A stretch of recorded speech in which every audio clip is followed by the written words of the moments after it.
Hello, if you are a hypermobile human who has trouble building core strength or feeling connected with your core, then you are in the right place. My name is Nicole Sheldrake, and I teach movement for hypermobile humans. Besides running the Pilates for Hypermobility YouTube channel, I also teach private lessons in person and online, as well as group programs and classes. Now, a lot of my clients come to me and say that they have trouble building core strength, connecting with their core, even knowing kind of how to engage or activate their core. I think it's important for people to be able to picture the core and what even is that. I think of it as a cylinder, like this bolster. So at the bottom of the cylinder, we have our pelvic floor, which is around about here. This is a very long torsoed person. So you have the pelvic floor, and then we have like the six-pack muscles or the rectus abdominis, the obliques that wrap up here. And then at the top of the core, we have the diaphragm muscle, part of the breathing apparatus, as well as the core. So if you're having challenges connecting with your core, just know there's a lot going on there. And that means there's a lot of ways that we can approach building that connection with your core. What I also find when hypermobile clients come to me with challenges with their core is that they've often been taught to extend or flex their spine or go side to side with their spine to try and move the core, but we miss out on the twisting, which is super important for the spine, not only for disc health, but because this is a movement that we use when we walk. So when we walk, our spine twists as our arms move and our legs move. Clients who have trouble connecting with their core also often have SI joint pain or pelvic floor issues. And as we've seen with our core cylinder, the pelvic floor is here and the SI joint would be here, and they're pretty close together. And then the core muscles wrap around, diaphragm at the top, and it's all connected.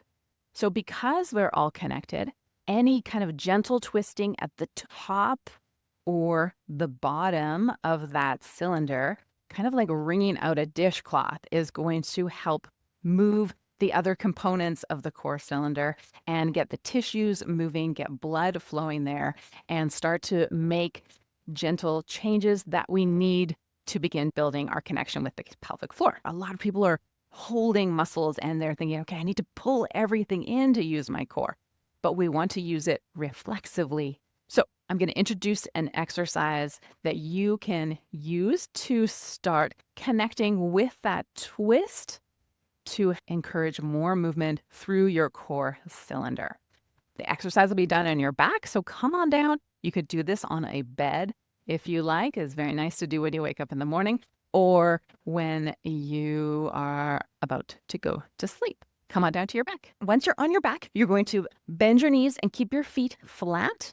And you can have a pillow if you like, if that feels comfortable for your neck. In fact, I would suggest having a pillow for this exercise just to start.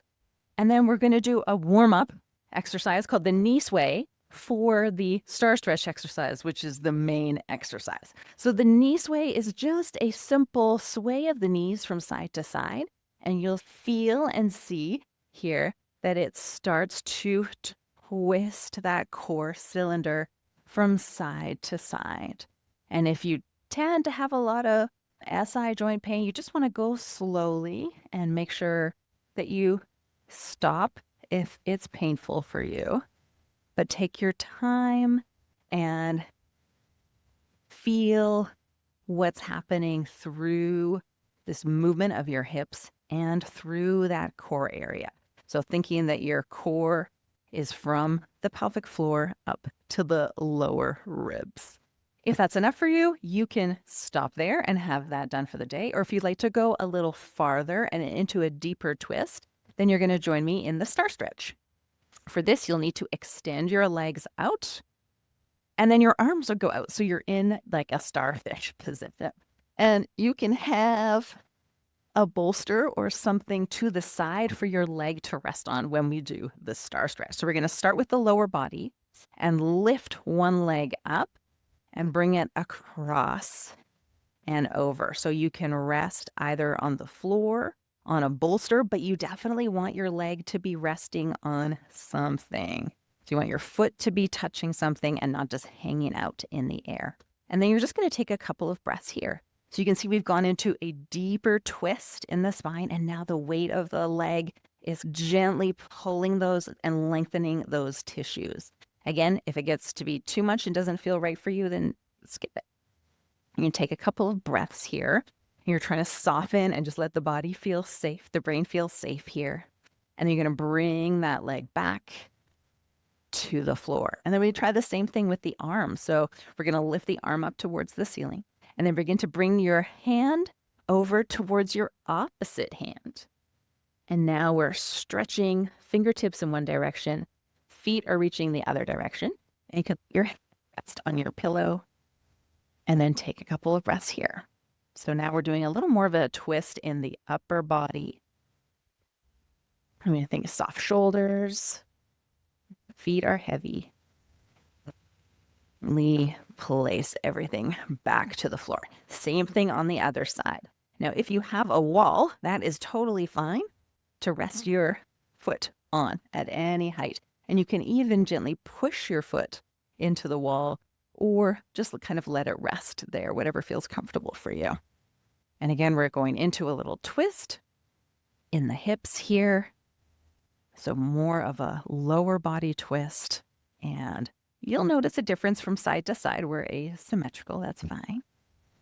Again, you'll just take a couple of breaths and then come on back to the floor. And then we'll do the same thing on the other side. So that left arm will reach up, and then we're going to reach across and roll over, and then breathe here. Let the shoulders soften and just notice where you feel sensation or where you feel tightness. And you can always pad your hip or pad your shoulders if you need extra support. And then take a couple of breaths into your belly and then roll back. And you could do another set, or that could be it for you. That was the star stretch exercise. Let me know in the comments how that exercise went for you. And if you have integrated any twisting into your regular daily exercises or weekly exercises and how that feels for you. If you have any questions, you can also drop them in the comment section below, and I will see you in the next video.